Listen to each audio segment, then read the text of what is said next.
Thanks, Vicky. Great pleasure introducing Dr. Pilar Maria Guerrieri, who lives between Milan, London, and Delhi since the last 9 years.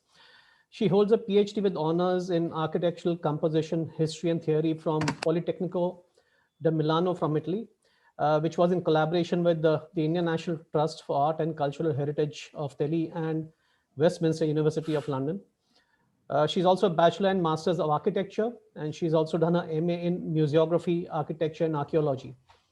She has been researching European and Indian cultures, development of megacities, and the effects of cultural exchanges, exploring the meaning of terms such as tradition, identity, and heritage.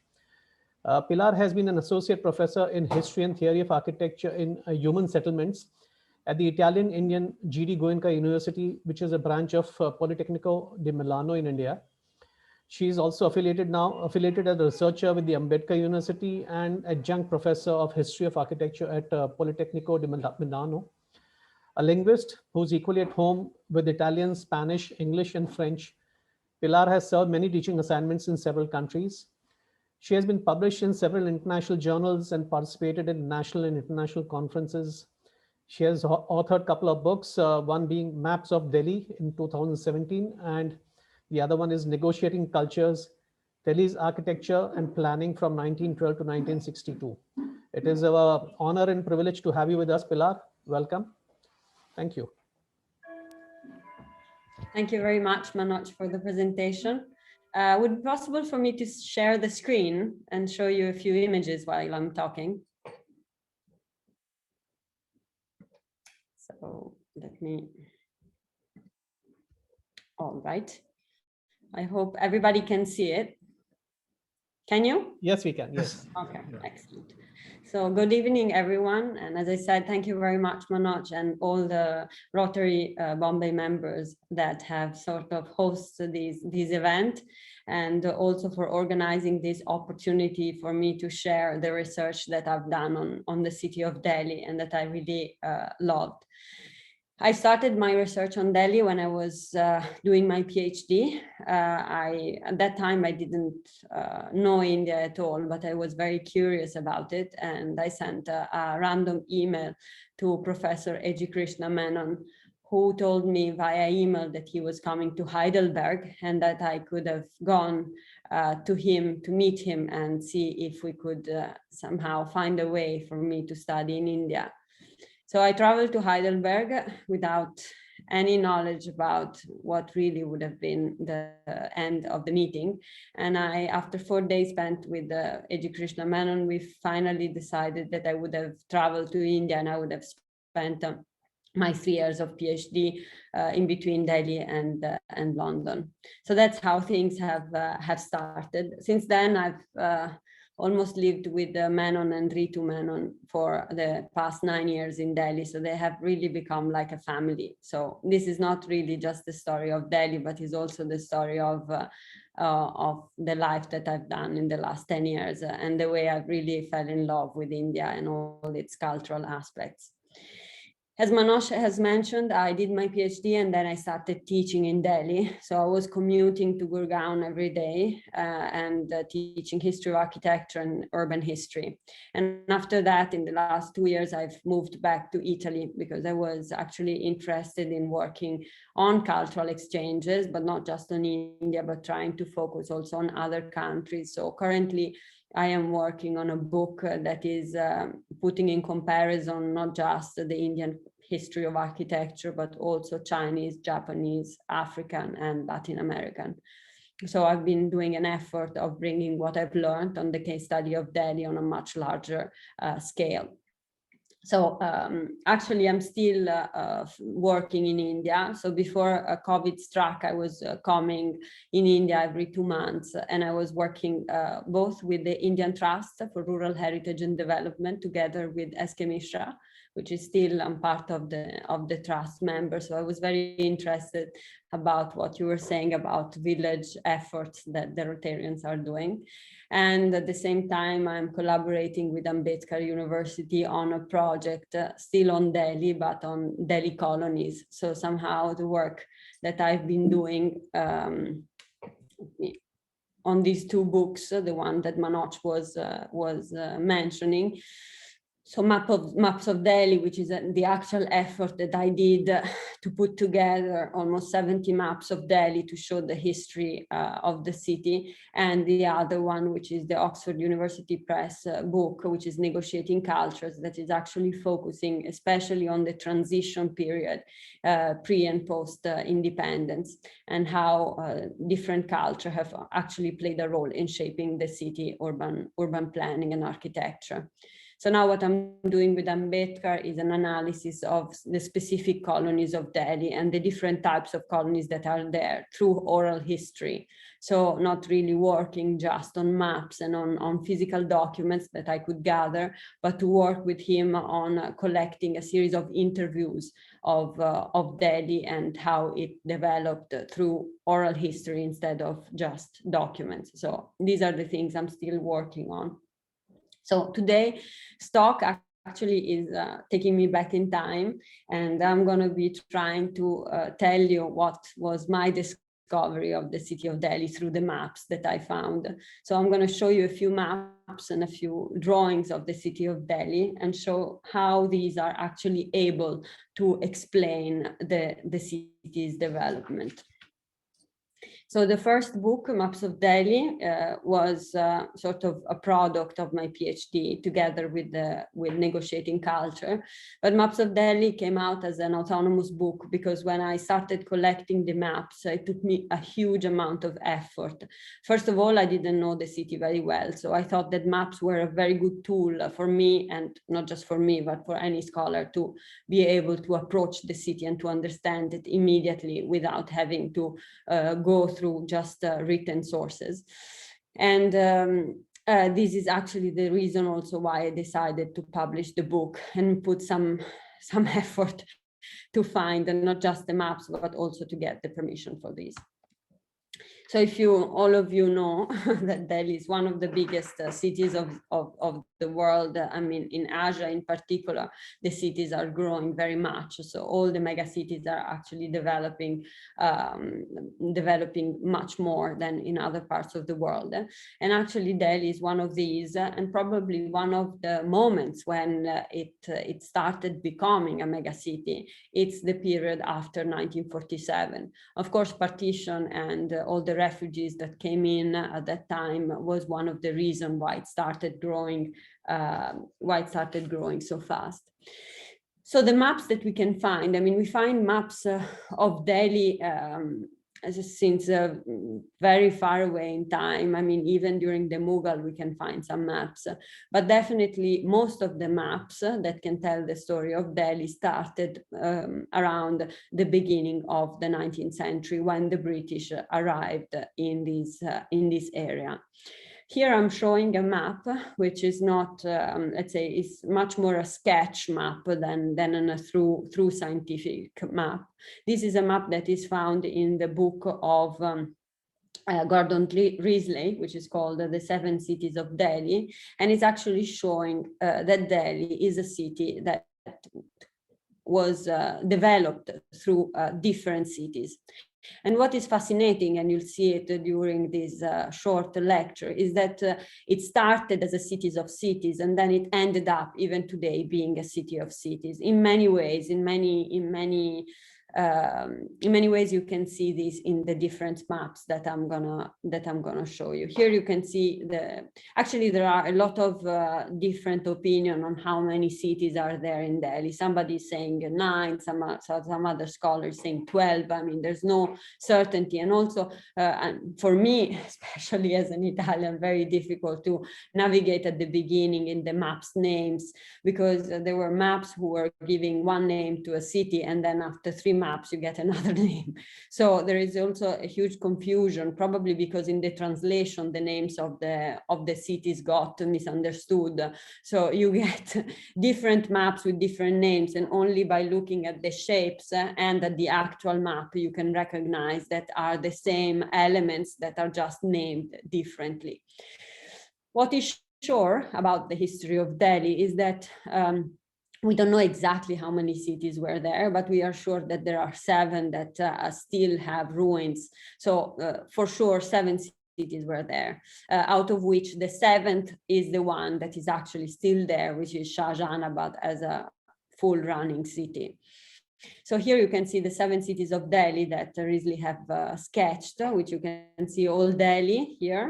They have all similar features. I mean, they all have walls, I mean, city walls, and most of them have forts. And they have the typical pre-industrial look of a city. I mean, narrow streets, usually organic, very tight patterns, and so on. So here you can see that you have all Delhi, I mean, Old Delhi of that time. Then you have Siri, which is the 2nd city. Then Tughlaqabad. Here you can clearly recognize the fort. And then you have Janapa. And then here a little bit messed up, but you can recognize the 5th Firozabad and city of Sher Shah, and then Shahjahanabad.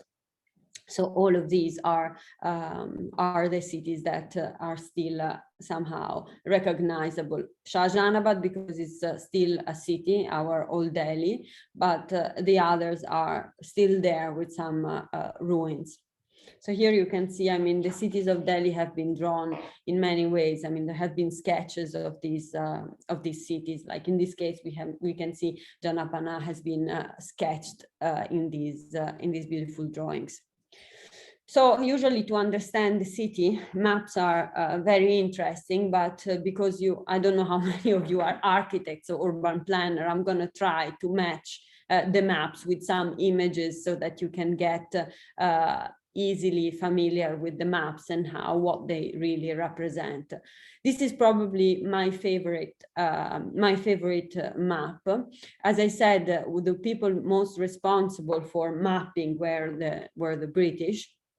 And in 1807, when they had just reached in this area, they designed this sketch of the Emblems of Delhi, which is probably one of the most interesting maps that I found during the way. After we will see a close-up of this map so that you can see the detail. But if you look at the design of the map, you can clearly recognize in this pinkish color Shahjahanabad. You can see the Yamuna River, which was much larger than it is today. This strip over here is the ridge. So actually you can see that what is Delhi, I mean Shahjahanabad plus the New Delhi area, they all developed in this triangle in between the Yamuna River and the ridge. What is fascinating about this map is that you can see that when the British reached, they found Shahjahanabad, I mean the so-called 7th city of Delhi, and then a territory that nowadays is completely built up. But at that time, you can recognize these little black dots. All the little black dots that you see are villages. So it was a territory that was mostly empty, full of greens and of agricultural land that was dotted with all these very beautiful villages. And what is fascinating is an exercise that I've been doing while I was doing the PhD, was to actually try to recognize the villages and to see if the villages were still here in the contemporary megacity. And it's actually very clear that the villages that are shown in this map are actually still visible in our contemporary megacity. This is probably because of all the Laldora presence and so on. So going further, I mean, this is the kind of scientific mapping that the British have used. I mean, here you can see, one second. Here you can see that, as I said, the cartography was not just British. I mean, the British have used the cartography very much to get control of the territory, to understand it and to control it. But there were some maps that were there even before the British. And some Mughal maps, like for example, here I'm showing a detail of a map of Shahjahanabad. They are very interesting because mapping is somehow a mirror of a culture. In fact, for example, comparing the maps that were done by the Mughal and the one done by the British, they were definitely not identical at all, because the parameters used to design this map were completely different. For example, if you take the scale of the map, according to the British, the scale with which you were designing the map was based on measurement. I mean, you were measuring the building, and then the building was bigger or smaller according to the dimension of the building, which is something that, for example, in certain Mughal maps, you don't find that kind of parameters. You find a scale based on importance. I mean, sometimes there are buildings that are smaller, but considered very important, that are designed in the map much bigger compared to others, which is fascinating, because you understand that everything is very relevant and relative, subjective, according to the perception of who draw the map. And again, if you look at the previous map and you look at the British map, the actual design of the map is not considering the facade of the building, it's just considering the footprint. Whereas if you take the map of the Mughal, they actually decided to include the facade of the building to make them more easily recognizable. So somehow I think that it's very important to understand that the map that I'm showing are very much biased by the British point of view. Which, never mind, it does show the development of the city, so they're still very relevant documents. Here you can see an image of one of those villages of Delhi. I mean, I couldn't get very old maps of the villages, but I could get much earlier DDA plans of the villages in Delhi, those black dots. And what is very fascinating is that even if the village have been updated a bit, I mean, the roads have been slightly enlarged, but the map it's actually showcasing that the village structure haven't changed even after independence. I mean, here the Laldora line, it's still visible, and you can clearly see what I was saying, that the village is very compact, a pre-industrial structure. So the villages are quite interesting. They're sort of micro cities, even those. They are sort of micro realities. Remember what I was saying, that Delhi has always developed as a city of cities. So even these villages can be considered as part of this logic. So you can see that each village has its own frame and its own boundaries, and we can find the different types of villages. Some of them are revolving around a mosque, like in Sheikh Sarai, or some others, which are very interesting, are revolving instead of around a mosque or a pond. They are revolving around a park, so an open space. So these plans, again, even this is an MCD plan from the 80s, but still you can recognize the pattern. But I wanted to show an image of how the village have changed. I mean, what is fascinating about maps is that maps give a truthful picture of the pattern of the village or the town. But in terms of elevation, the village have changed very much, because if this is an image of a Delhi village after 1947, well, so very low-rise buildings, so an atmosphere, very tight roads, but also very low-rise buildings. So they give a very open and very nice feeling of the environment. This is how, for example, similar village, I mean, here we are in Hoskas, but a village that has developed with the same pattern, but has somehow rise a lot in height. So somehow the maps give a truthful image of the footprint, but are not, let's say, reliable to understand how actually the environment has changed. Because of course, by changing the height of the building, the whole experience of that map changes very much. But this is what I was trying to show you and explain to you before. This is Kirki village. So even by looking at the maps, the contemporary maps of Delhi, you can clearly recognize the village pattern, because compared to the colonies and all the settlements that came after, the village didn't change much. I mean, they did change in height, but they didn't change their footprint. So you can see the L'Aldora sort of perimeter and the perimeter of the village, and in this case a village that revolves around Kirki Mosque.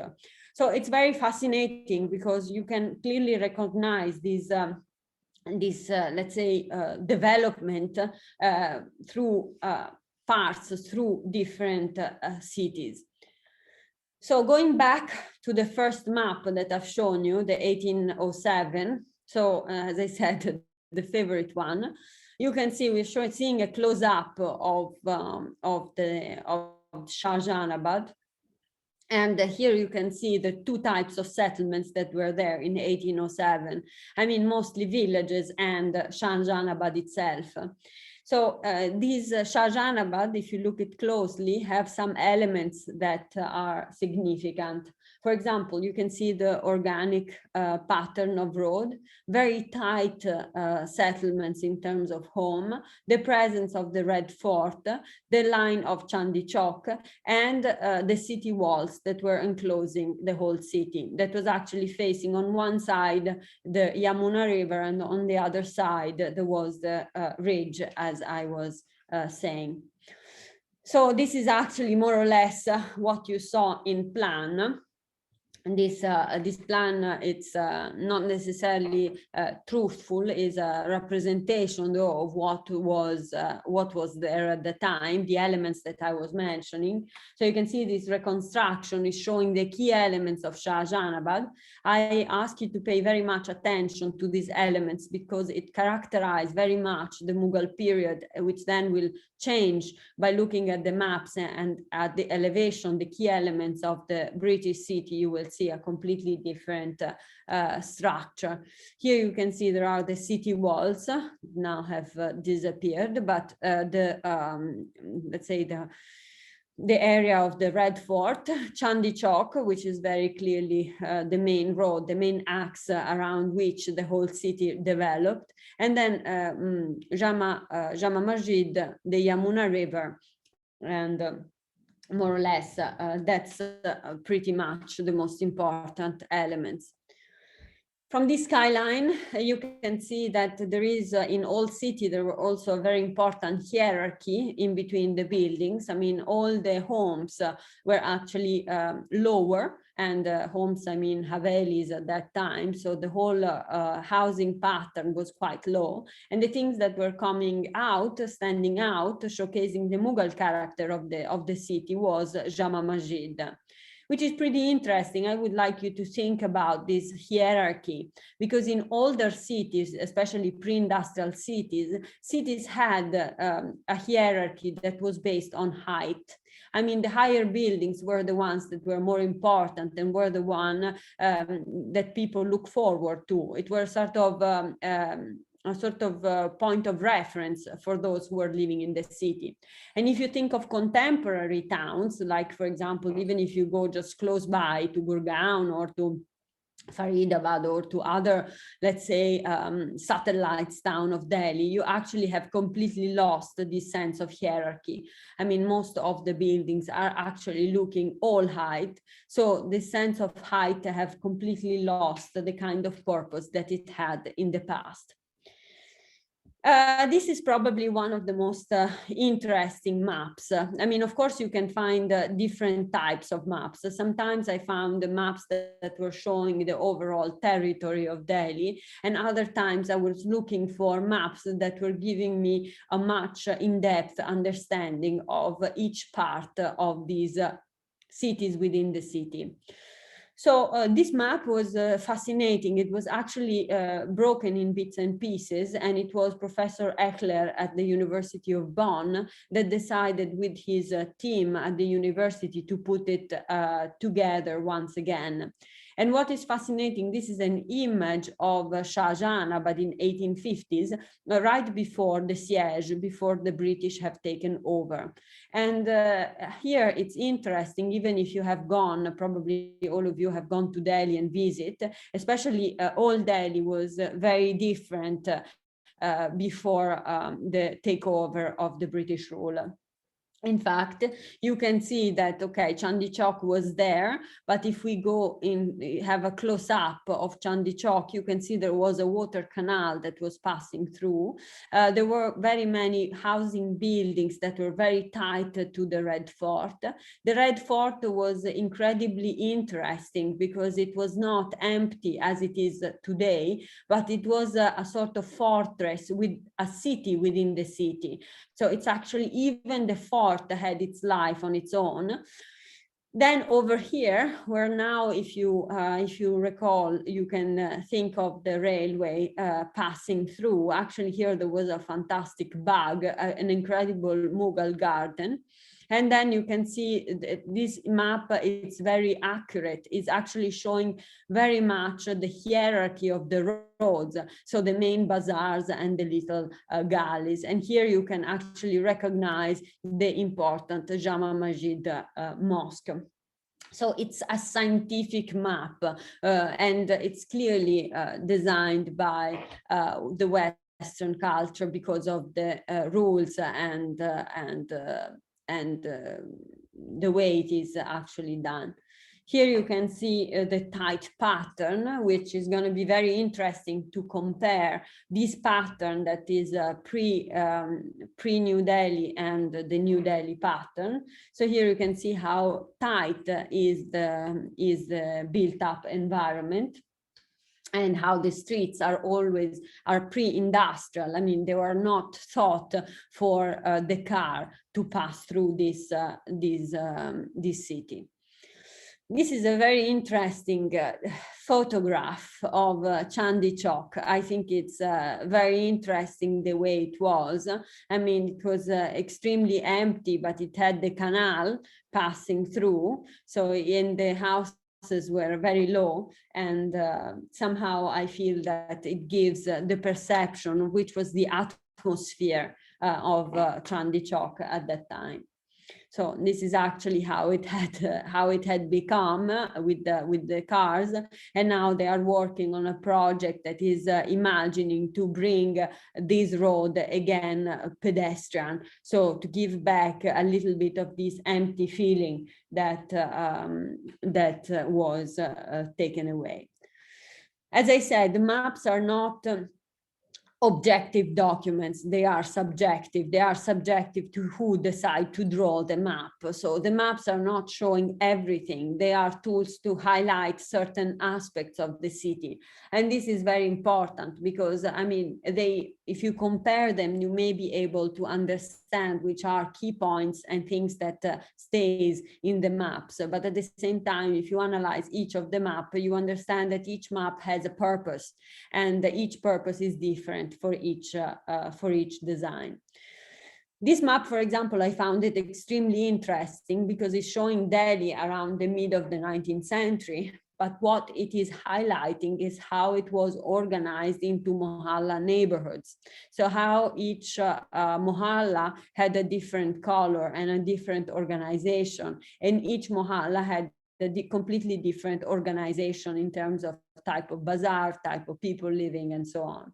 So I find this is particularly relevant then to compare it with other kinds of neighborhood that then developed afterwards in Delhi.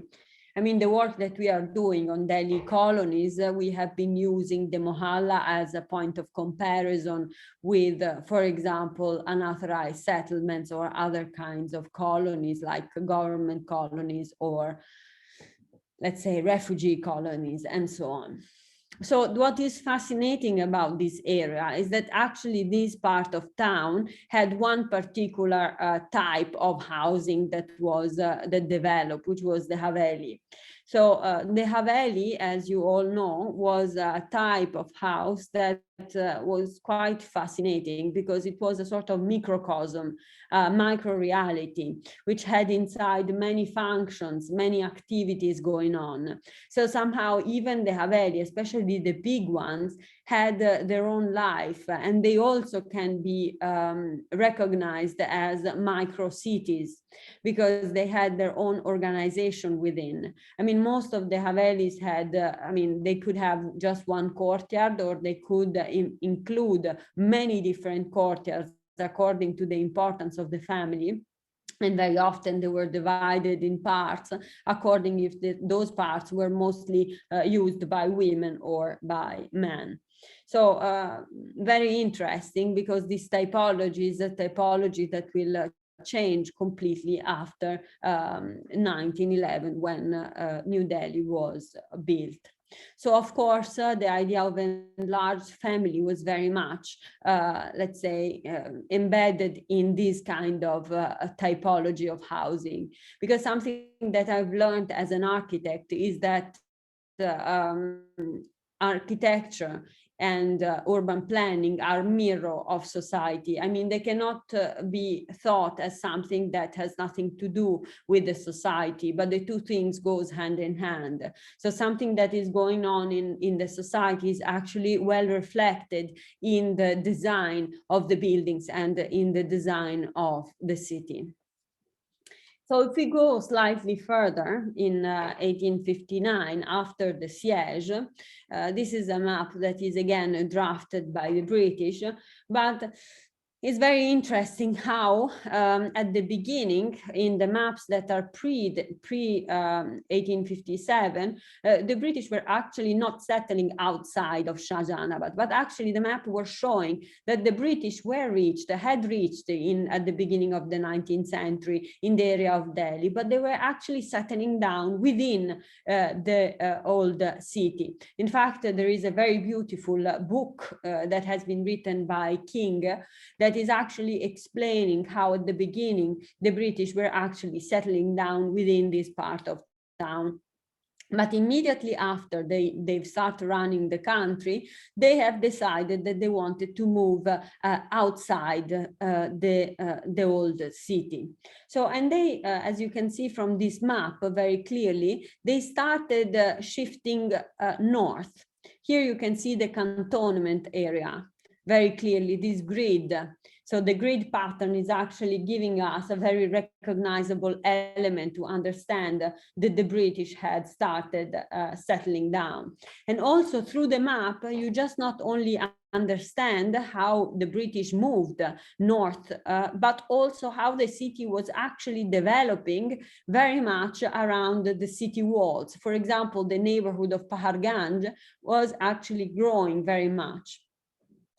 And these maps are fantastic because compared to the ones that we see nowadays, these maps were drawn by hand. So they look like paintings. I mean, they are very, very beautiful. And the way they have, in this case, drawn, this is a close-up of the same map, where you can see the kind of different cultivation and kind of agriculture that was going on around the city. So these parts that you can clearly see were very green at that time are all parts that have been turned down and became built up areas of nowadays. So what happened when the British started settling down in Delhi, especially in the city center of Shahjahanabad, but they started somehow bringing with them some cultural legacies, which is normal when somebody is moving to another place. This happened with the Romans, for example, with many other culture. I mean, when a culture moved to another place, they want somehow to bring with them their elements that make them feel comfortable.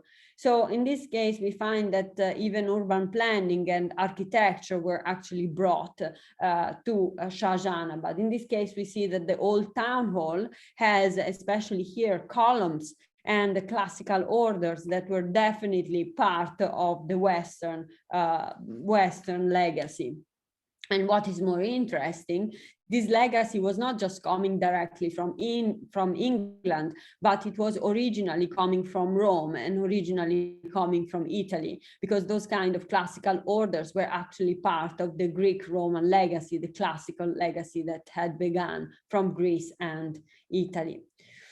So we can see these elements. So what I found extremely fascinating, because I've been studying, I mean, at that time I had just finished the University of Architecture. So I just finished studying the Western history of architecture. I found it very interesting and fascinating to find elements of the Western culture coming up in different kinds of bungalows, the new type of home that was developing at that time around the area of Shahjahanabad. And you can see some proportions, certain keywords that really belong to the Western culture, like proportions, like symmetry, like some timber or columns, classical columns like Corinthian, were actually coming up, like in these Casa Begum Sambru in Shahjahanabad.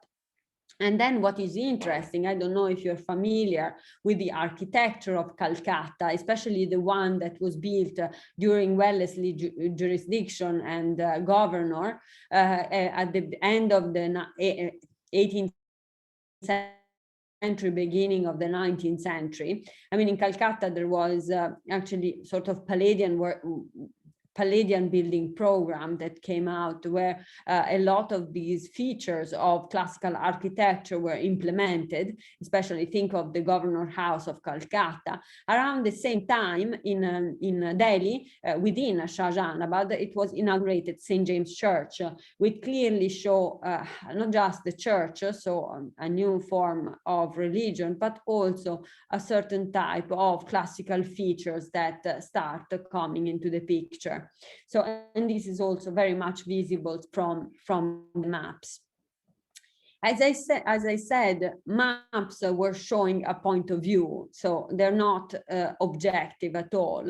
But for example, I found some maps which were all these maps have been collected only from Indian archives. They were not found in any British archives, but they were found directly from archives in Delhi.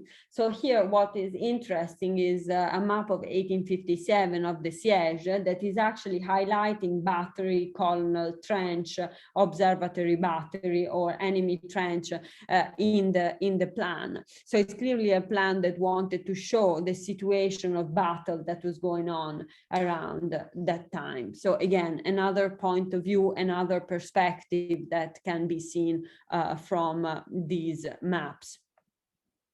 So after 1857, there was the railway. Railway was part of the modernization process. I mean, at the time when the British started taking over in India, in Europe, there was the beginning of industrialization. So industrialization have completely changed all the set of values that were there in Europe. I mean, imagine that the mass production started coming into the picture, the trains, the cars, the use of steel, of glass. I mean, the whole system that was the pre-industrial system started falling apart. So as part of a consequence of this change, even the railway system has been strongly implemented in India. And here you can see that after the siege, there is a moment when, after the British took over, when they decided to change. You remember that map that had been redesigned by the University of Bonn, where over here I showed you a fantastic garden. So actually nearby the garden, in this part of northern Shahjahanabad, they have decided to place the railway. And of course, demolishing a huge amount of houses and all the interior of the old fort. This, of course, at that time, there was not so much built up areas like nowadays. So the British could have chosen to put this railway outside of Shahjahanabad. but they were afraid that if another revolt would have come, they would have never been able to bring the army very quickly inside Shahjahanabad. So that's why they made this demolition. They put the army inside the fort, and they put the railway station within Shahjahanabad to bring the troops in an event of revolt very quickly inside the old city. So the map is incredibly relevant to understand this shift. So maps, I collected many more maps than the one that I published, but at the moment of publishing, I decided that I wanted to tell a story through the maps. So I didn't want to put them all. I wanted to put the maps that were more relevant to tell the story of Delhi's development. So let's say that this is the idea and the vision that was there behind the book. So here, 1893, here you can see that here we have a map that is very interesting because it's not just showing the railway, the first line of the railway station that is passing through Shahjahanabad, but also the yellow area that you can see. So the area around the fort and Daryaganj area were actually the area where the British were still staying, and or the army or part. Even in Daryaganj, part of the British officers. But what is interesting, again, from the map that one can notice, at the end of the 19th century, beginning of the 20th century, as I said, here you can see there is another branch of the railway that have come up, and most of the Britishers that have come to India have shifted in the northern part of Delhi, so in the so-called civil lines and cantonment. And you can clearly see from this map that of course the British were many less than the Indians, but the pattern in which they were living, it was completely different from the tight pattern of Shahjahanabad. They were living in houses that had a garden around, so in a bungalow type of home, which changed completely the whole feeling of the city. It makes it much more look like a garden city. No wonder about this choice, not just because of healthy reason. I mean, they were not used to the kind of conditions in which the Indians were living, but also, if you remember, Howard had promoted the idea of a garden city around the end of the 19th century, when in England, there was, in London especially, there was a huge amount of pollution, and the industrial revolution have changed completely the city.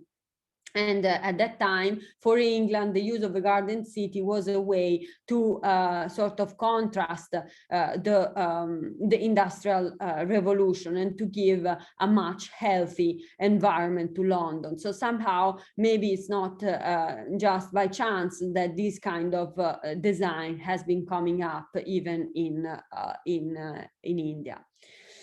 So what is fascinating, if you look at this map, we are reaching by 1910, 1911, when I must say that the Congress, the Indian National Congress has started fighting the British rule, and the British decided to shift the capital from Calcutta to Delhi to put the capital of the British Empire where it belonged.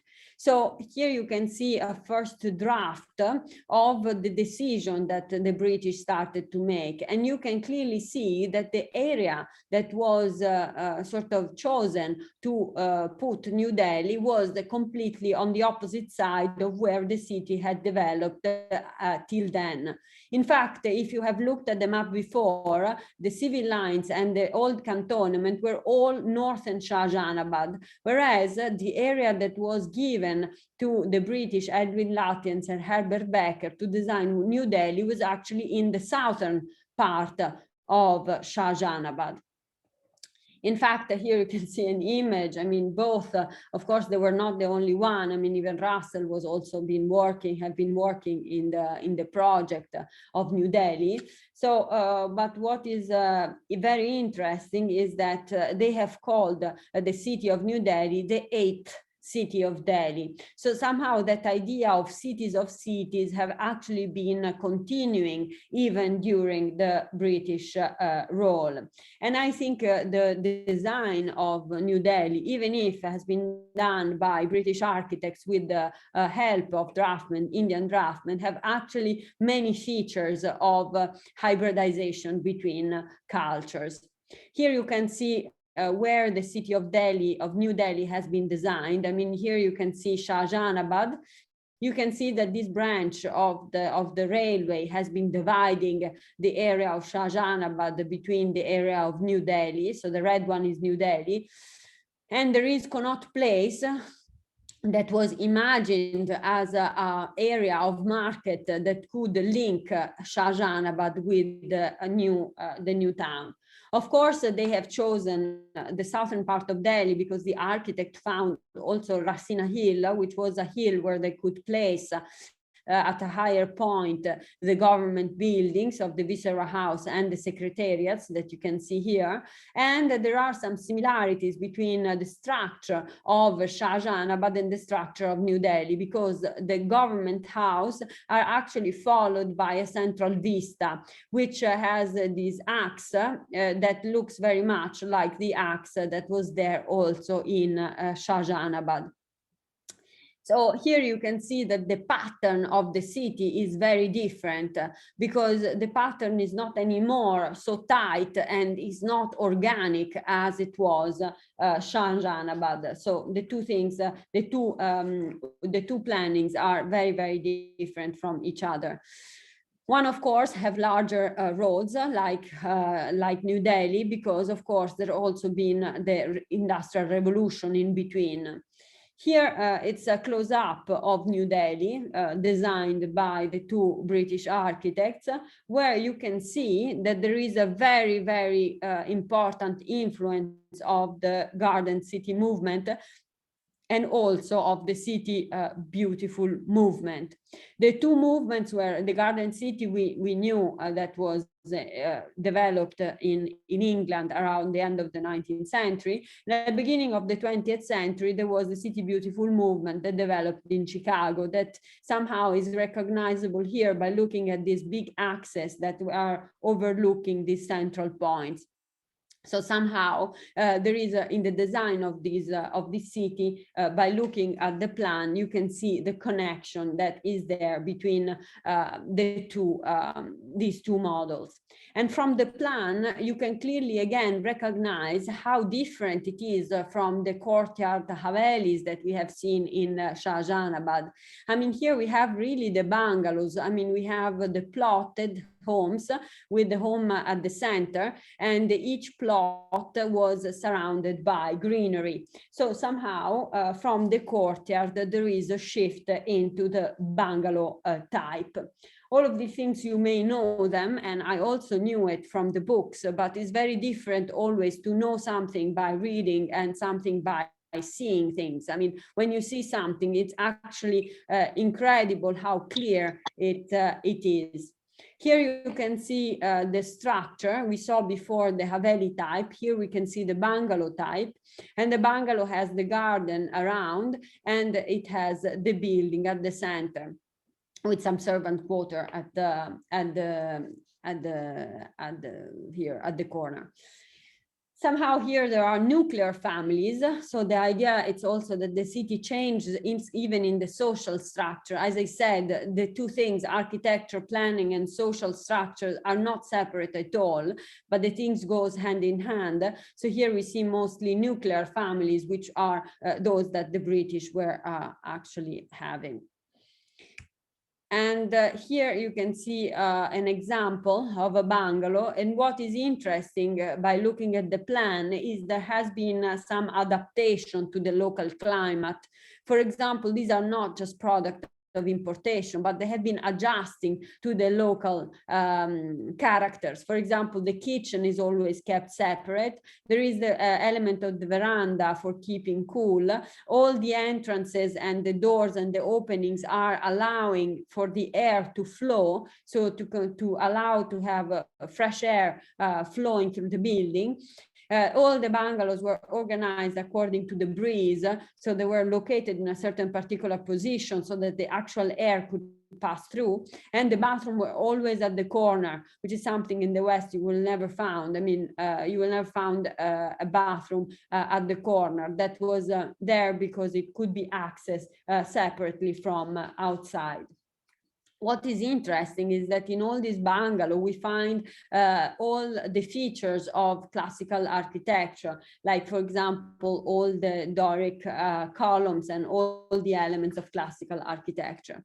Instead, the choice of the British in terms of government house, they have tried to somehow integrate much more with the local culture and with the local elements. I mean, you're probably very familiar with this. So the most well-known two buildings, the Viceroy House and the Secretariats, have been using not just the local material compared to the plaster of the housing, but they have also reinterpreted, at least Lord Hardinge was very concerned that Latins was introducing certain elements of Fatehpur Sikri, of certain elements of Indian tradition, like, for example, the stupa. I mean, if you look at the dome of the Viceroy House, it really looks like a stupa. Or there are elements like the Rajasthani chhajas for shading elements. In other parts, you are able to find the little pavilions like chhatris. And if you look carefully, what is fascinating about the secretariats is that if you look at the orders, the classical orders of the columns, they look like the volute of the Ionic order, but instead of having just the volute, it looks like a trunk of an elephant. So you see the elephant, so the reinterpretation of what were elements typical of the Indian culture. I mean, Latins and Becker have been very much criticized to be doing something just decorative, but is definitely acknowledged that they have been trying, maybe not 100%, but they have been trying to adjust to the local features. This is one of the most fascinating maps that I found. I've been looking for this for a very long time. I don't know how clear it is from the screen, but it is a map of 1939-1942. I mean, it is a map of Delhi. I'm going to try and enlarge it. That shows after the build-up of New Delhi, what was going on, because this is actually what I was looking for. I mean, everybody knows about New Delhi, and I think it's very interesting to compare it with Shahjahan, but in terms of urban pattern. But what was very interesting is what else has been built by the British. In fact, I realized by looking at this plan that already pre-1947, there was the presence of colonies. So colonies that were like neighbor, self-sufficient neighbor, again, one sort of neighborhood within the city, a city within the city. So out of these neighbor, here, let me show you. Here there was, for example, Karol Bagh. This is what I was saying by a self-centered, self-enclosed neighbor. Jangpura, for example, was one of those. I mean, neighborhoods that were grid, so very recognizable in terms of pattern, designed by the British to place all those people that were living before the building of the New Delhi in those areas, villages. So those areas were emptied and cleared to allow the construction of New Delhi, and the others were sort of placed in this kind of neighbor. They were lotted grid patterns where each was given one lot to build by themselves.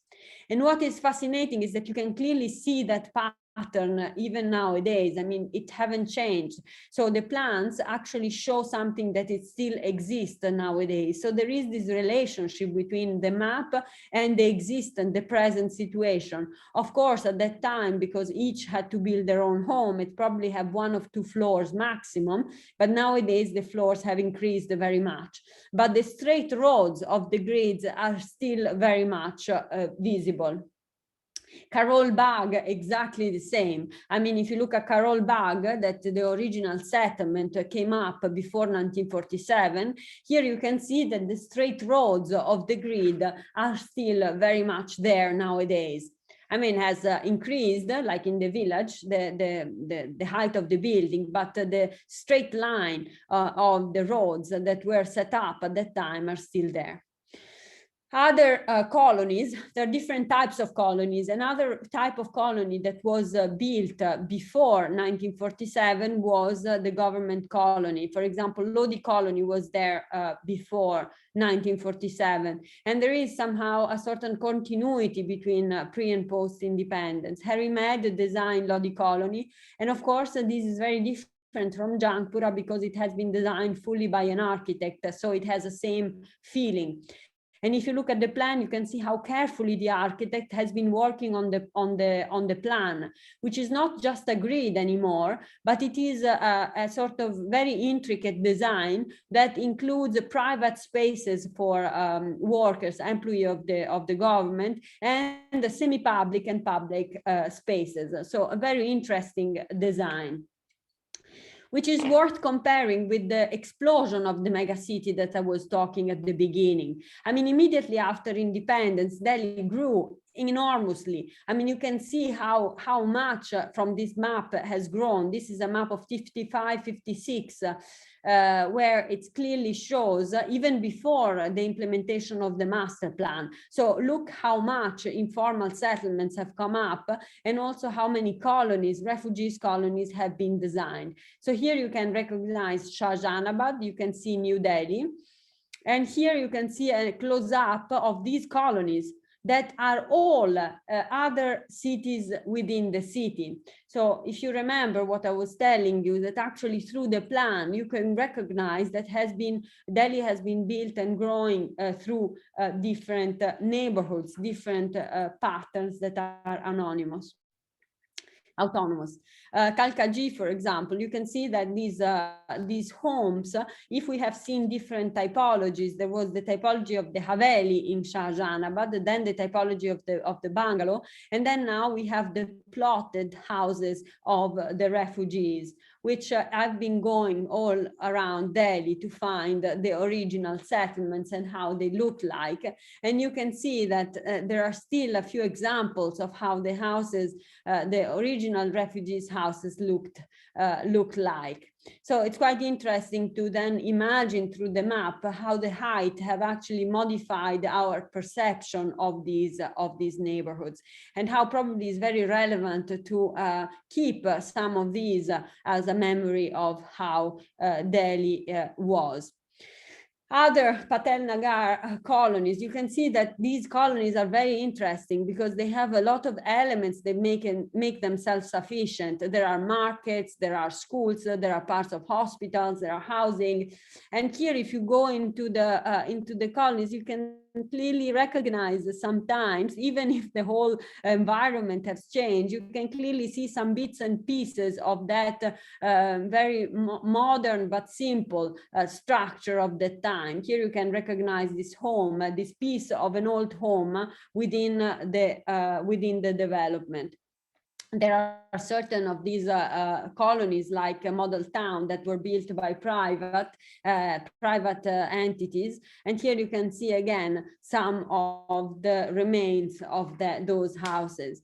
In fact, what is fascinating is that after 1947, the style have changed. So the sort of kind of style that was used, if during the British period there was still some classic and classical elements to look forward, after 1947, probably also because of the influence of Le Corbusier, of a completely modernization of the country, you could clearly see that the journals at that time are showcasing homes that are very much modern.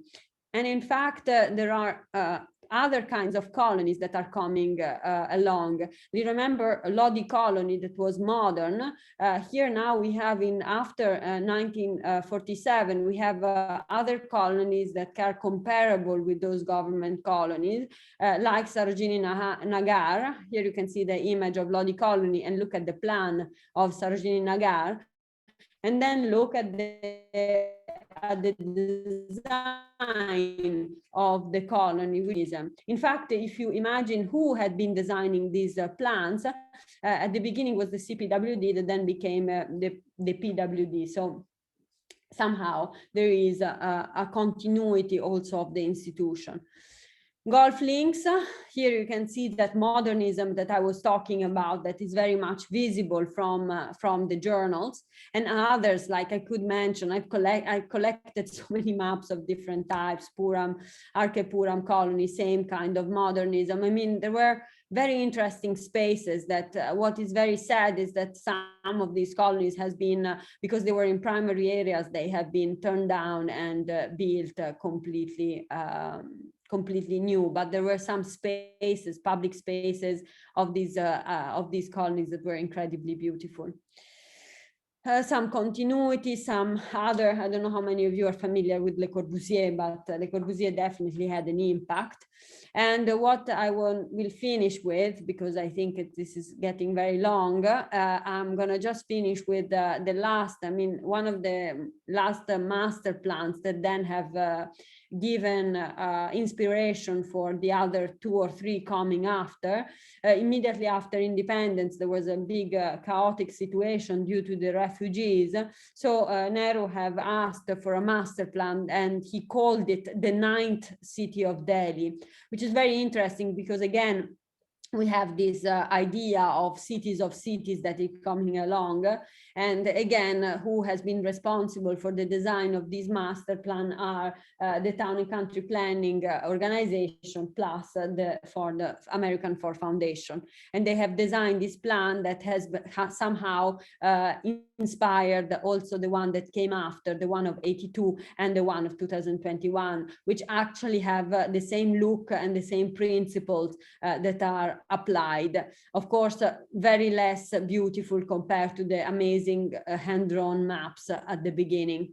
And if you think of what I was saying about cities of cities, I think it's worth looking at this very contemporary map, where you can see that Delhi has been continuing growing by satellite towns. In fact, you can see Ghaziabad, Noida, Faridabad, Gurgaon are actually sort of satellite towns that are coming around the main city. So somehow I feel that, I hope that you also have the same feeling, that Delhi, through maps, it's a very effective way to understand the development. So I'm very sorry if I went very long, and I had many other things to say, but I'm going to just finish here, and I hope that was simple and understandable and interesting for you. Thank you very much. No, Pilar, you were not long at all. You were amazing. And we were hoping you will keep going on and on. And, especially now that you had come to the modern part also, and we could see a comparative between old and modern. So may I just ask you a question that I think we can take the screen off, the share screen. We can maybe, do you want to leave the map on? Fine, okay. No, I can take it off. Yeah, you can take on the share screen. Yeah, okay. Great. Excellent. So, Pilar, the olden architecture around the world, Mughal architecture in India, and ancient colonial Spanish architecture by Gaudi and all. I mean, if you compare that with today's architecture that is there, don't you think it is now we are making more bland buildings? Buildings are bland and devoid of character, maybe. So yeah, I am actually one of the topics I'm very much looking at, and I think maybe the image that I had, I'm gonna show it to you just because I think it's worth looking. And then I'm going to take it away. But I have the feeling that this is the kind of modern design that are coming up everywhere in the world. I mean, I completely agree that the globalization have actually brought to a sort of flattening of architecture. So contemporary architecture does have that issue. And I feel that somehow the colonialism that have had different stories. I mean, you were mentioning Spain. Spain and Portugal have conquered Latin America. And what is very fascinating by looking at that story is that compared to Asia, in Latin America, for example, they had a huge influence, not just of classical elements, but especially of Baroque. So if you look at what happened, for example, in New Spain, they have used a certain particular rules to design cities. In fact, if you look at central Mexican or Chilean cities, they all have a certain particular grid with the presence of the Plaza Mayor. So they have sort of they have used a certain particular rules to design all cities, and still now you can recognize that pattern in that areas. And the same happened with the presence of Baroque. So I feel that colonialism have somehow started the spread of certain models across the globe, but that somehow modernism as a type of architecture have been spreading even more through globalization. And in fact, what I always try to fight with my courses is to look at countries and context bottom up, because the feeling is that actually this top-down approach have very much flattened contemporary architecture. So I think the most interesting contemporary architects from China to Japan to Latin America are those who are actually trying to understand the context deeply. And in fact, India has some very good architects that have done this thing. I mean, of course, Charles Correa, that is even from Bombay, have done a very interesting work. Raj Revalo also, Doshi. I mean, you have some very fascinating architects who have done that work of working bottom up, which is something, for example, even in Africa. I don't know how familiar you are, but there is, for example, this Francis Kéré, who's absolutely fantastic architect trying to fight this flattening process. True. I have a question, if I may. Yeah, of course. Congratulations. I'll say something more. I mean, fantastic journey that you just drove us through. I have a question. I've always been thinking of the influence of constructivism in Delhi, connected with the influence of the Soviet Union after the independence. Have you? I mean, it's something that is just came up from my mind by looking around in Delhi, or there is some influence which was brought from the political connection between India and the Soviet Union at the time.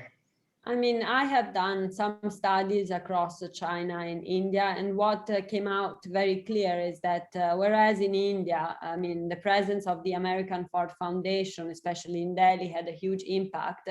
So somehow the model or the reference point in the West or in other countries was actually America. For China, instead, the Soviet Union had been much more a reference point.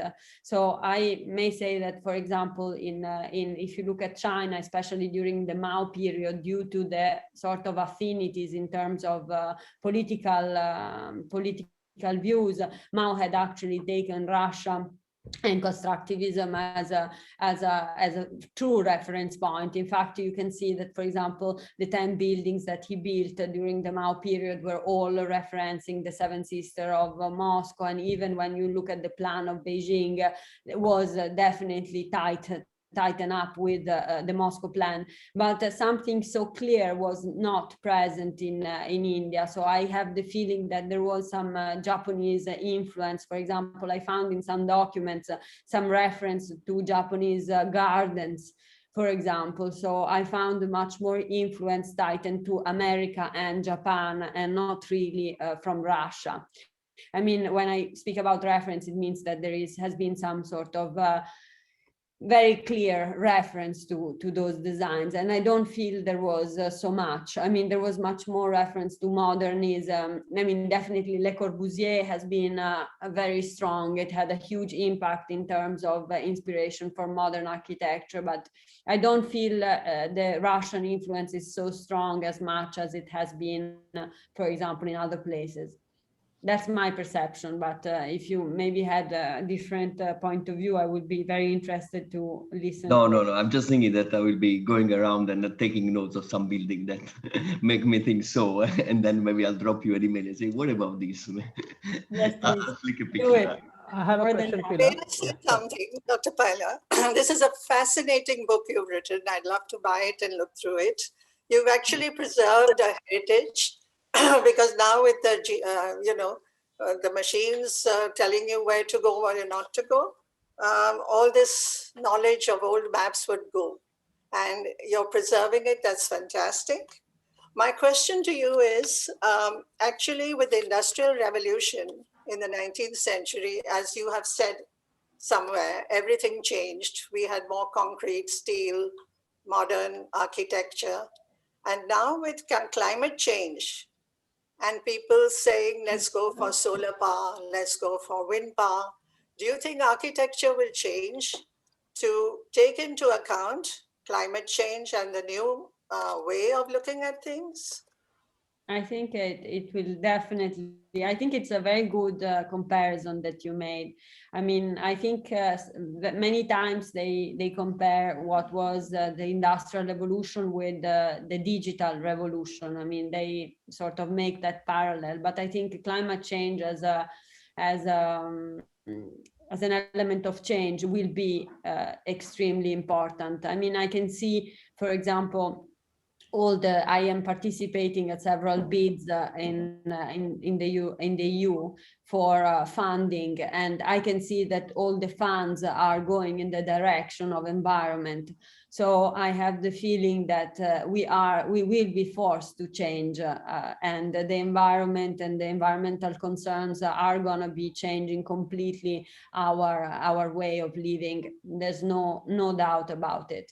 The kind of studies, I can see it also at the university level, that the kind of courses they are introducing are all somehow, not just because of the pandemics, but they are really trying to look into design green, low impact, carbon footprint, even the laws that are that you are forced to use and sort of implement in your building are very much in that direction. I mean, it takes very long time, because if you think of just the education system, especially here in the West, it still belongs to 100 years ago.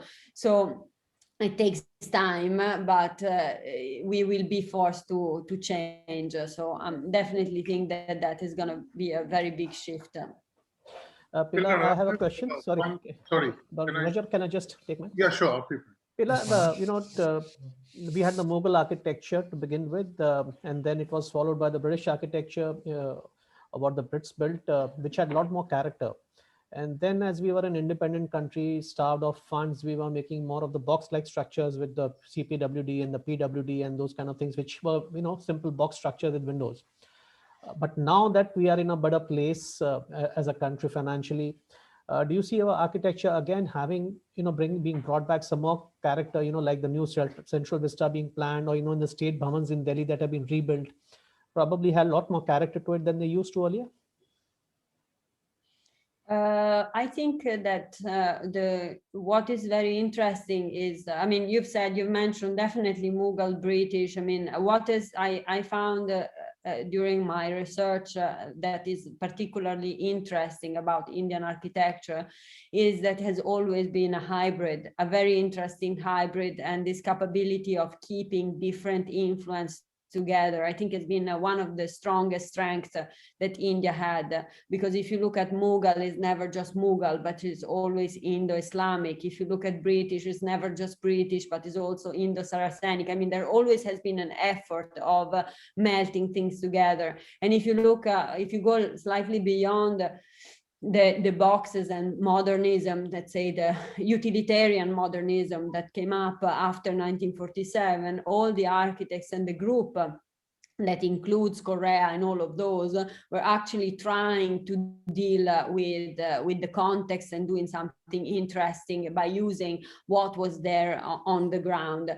And I feel that contemporary architects are a little bit sort of overwhelmed by these models that are coming from abroad, but not just Indians, I mean, even Italians. If you look at the latest developments of Milan, they are looking like the buildings of anywhere else. So I feel that there are still very interesting architects who are trying to look into a different perspective and trying to take the bottom-up approach into account, which I think is absolutely fundamental. For what, for example, are the project in Varanasi or the project of the Central Vista? I mean, to a certain extent, I think it is necessary to do an effort to do certain changes in the built-up environment, but I'm not 100% sure that the way to do it is by, I mean, I don't know how to explain this, but you can, as an architect, you have many ways to do an intervention on a place. I mean, you can decide to keep things the way they are, or you can decide to do a very radical intervention, or you can work in a sort of in between where you somehow improve the place, but you try and keep certain good things that are there very much the way they were. And there is some sort of heritage that I think is very valuable and part of the history of a country. So as much as one can deny let's say the British, what the British have done, I think that there are certain projects that has been done that are part of the Indian legacy, which are important because they have somehow built up the way India is today. So I feel that I am the kind of architect that like to not to preserve everything the way it is, and not even to be too radical. So for what I've seen that for my taste, it's a bit radical what has been done. I would have gone to a much more mild and Patrick Geddes approach, where you start and do things a little bit more smoothly. That's I don't know if I express myself correctly, but. Vicky, I have a suggestion point to make. Mm-hmm. Please do, Berger. Pilar, you raised a very interesting observation to my colleague's question, Asha, on the changing role of an architect.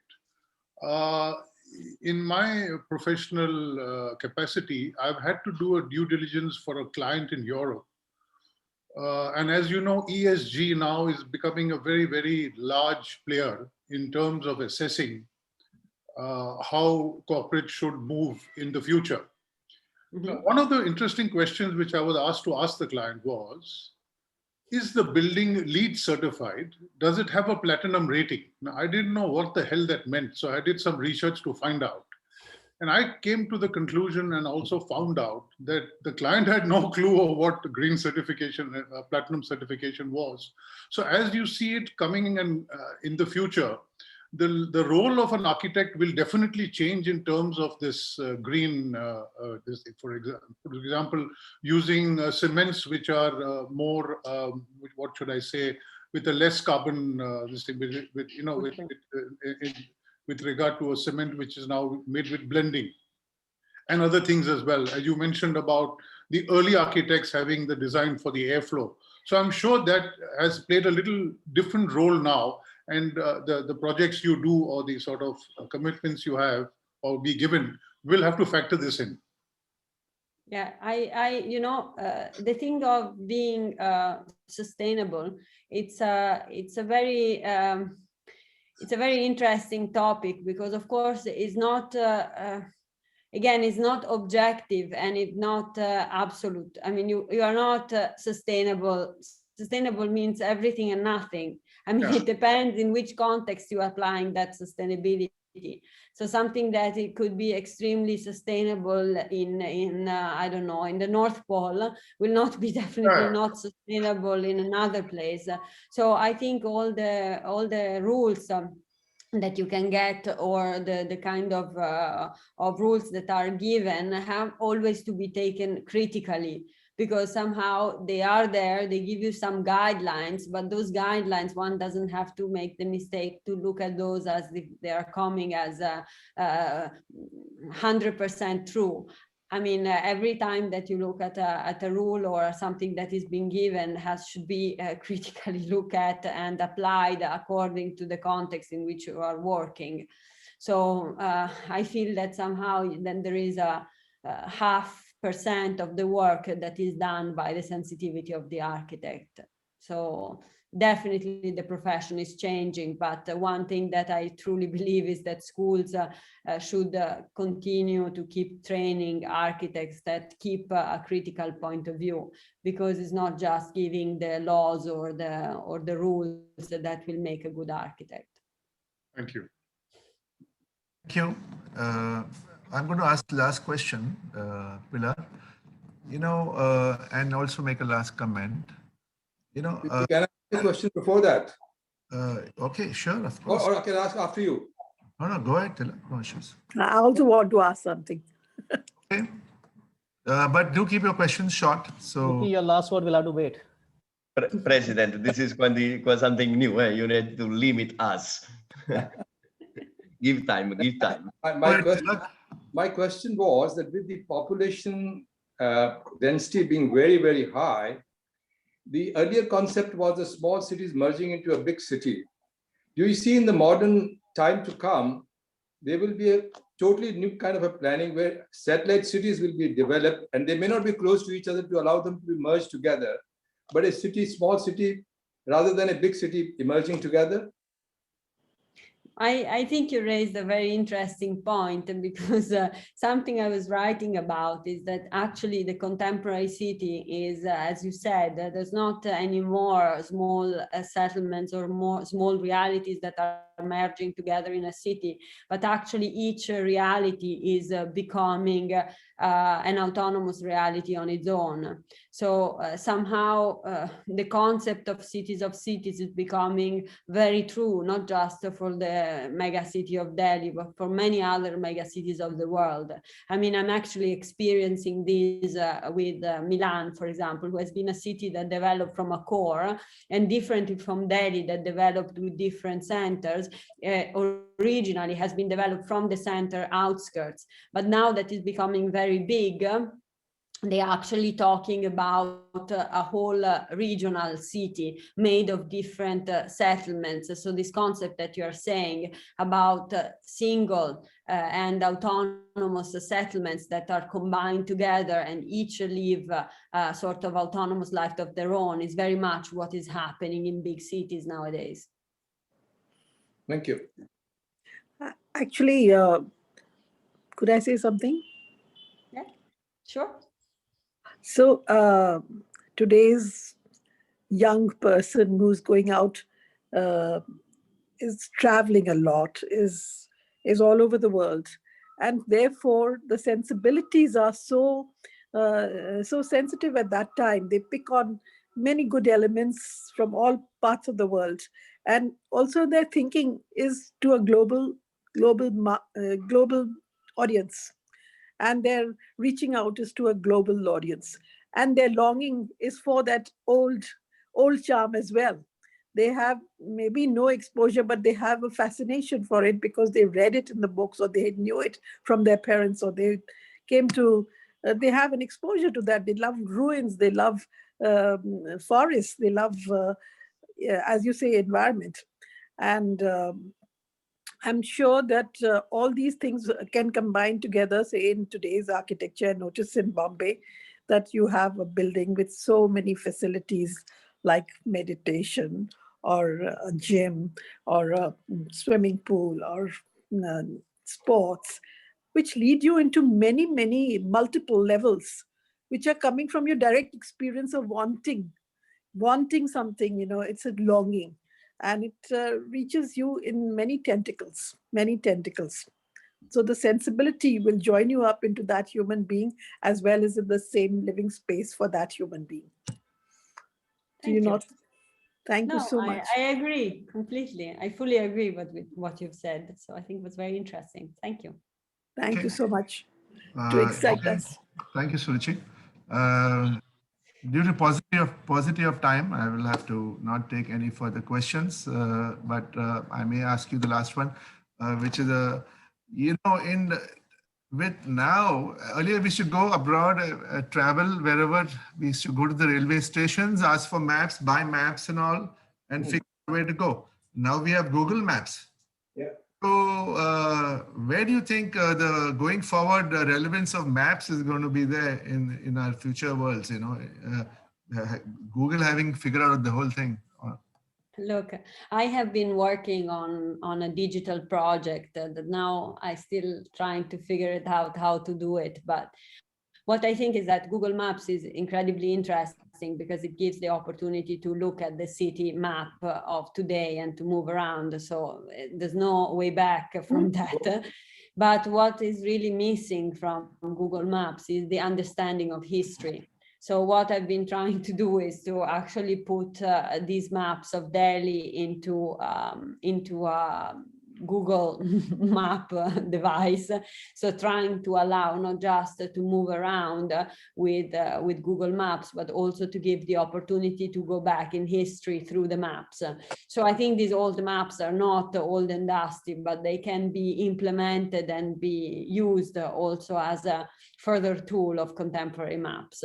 So I won't give up on the old maps because I think they still very relevant e-learning tool that may be somehow one day implemented in contemporary ones.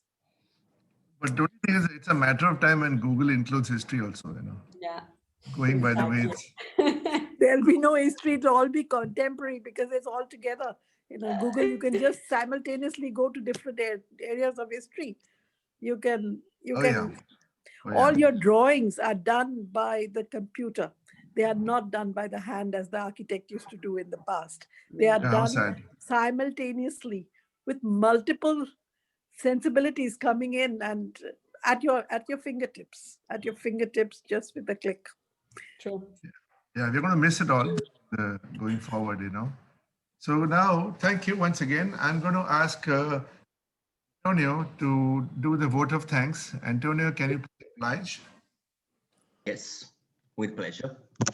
I have to, it will be a bit uncommon. I have to say that when Manoj asked me to give the vote of thanks, knowing that there was another Italian speaking to all of us, I said, okay, I'll do it. As a matter of fact, I've been spending yesterday and today, I'm in Delhi, strangely, and the vote of thanks is deep, like it's a really thank that I want to give, first of all, to Pilar, which basically got us glued to our screen for more than an hour. And for me, I've been just going through all of the maps and just recognizing places and looking. I have to say, Pilar, I was having another window with the Google map and checking out all the places and so on, try to find the connection here and there. Okay, the formality of the vote of thanks. Clearly, to the dear Mr. President, all the boards, all the Rotarians, especially to Pilar, really thank you for just driving us throughout this journey. I think it's of an extreme interest, and I do hope that our club will organize other meeting and events with you, and when this world will be less complicated with less of the problems that the pandemic is bringing to us, and you will be again flying to Delhi. I do hope that you'll find the time to come and pass by Bombay, which I'm sure it's a very, very interesting city on the architecture as well. Quite different from Delhi. History is quite different. And definitely, I do hope that we will be able to organize a physical meeting in Bombay, in our lovely venue in the Taj Mahal Hotel. So thank you very much for everyone. Thank you first of all to Pilar and to all of us for attending this I would say webinar. It's a gathering of a webinar. It was a lesson. Thank you very much. Thank you very much to all of you. And I really wish to come in person. That would be great. So let's be in touch, and thank you very much, Manoj, also for organizing, Antonio for these kind words, and everybody that has been here today. Thanks, Pilar. Thank you, Pilar. Really appreciate Pilar, you spending time with us, and look forward to meeting you. Yeah, very Thank nice. you. Incidentally, we are starting our meeting on the 24th of February, Antonio. So Oh, wow. Antonio, I'll be there. Taj and Pilar, if you're in Bombay, you are invited at the Taj. Please do. And whenever I'll next be- you're in if Mumbai, you it's, must meet So our if Antonio has taught me correctly, I have to say arrivederci. Arrivederci. Wow, well done. Arrivederci. Fantastic. Antonio. Okay. Bye bye. Incidentally, Bye bye. Pilar means column, I believe, in English, right? So Yes. or it also, you can say a pillar of strength, you know, so. And Guerrieri means warriors. Yes. Very good. A warrior column. Oh, it means warrior. Really cool. If you navigate to Delhi, you need to be definitely a pillar and a warrior, I would say. Otherwise. Yes, you have to be brave to live in Delhi. Yeah, that's true. Oh, yeah. Pilar, But- we would love to have you speak about Mumbai sometime. I wish. I have to have enough time to spend some time there and do the research I've done on Delhi. I mean, I need the time, but I would love to. We will I'm sure try to. Taj will incentivize that, you. To come to Another Mumbai. 10 years. Very good. Oh my God. Okay. Right. Thank you so Okay, much. see you Thank guys. appreciate it. Very much. Thank you, Pilar. Bye-bye. Thank you, Bye. everybody. Goodbye. Funny. Bye. Bye. Good night.